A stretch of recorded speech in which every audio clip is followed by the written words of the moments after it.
Hi everyone!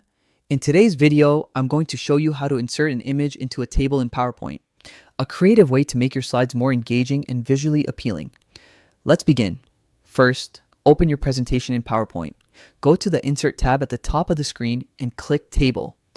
Choose the number of rows and columns you want, then click to insert your table. Next, click inside the cell where you'd like to place an image. With the cell selected, go to the Table Design tab on the ribbon. Now click the Shading drop-down menu and choose Picture. A window will appear asking where to get your image. Select from a file, then browse and open the image you want to insert.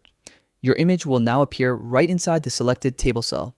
You can resize or adjust it as needed to fit perfectly within your design. And that's it. You've successfully learned how to put an image into a table in PowerPoint. A fantastic trick to make your presentation stand out and look professional. Thanks for watching, and don't forget to check out more PowerPoint tutorials to level up your skills.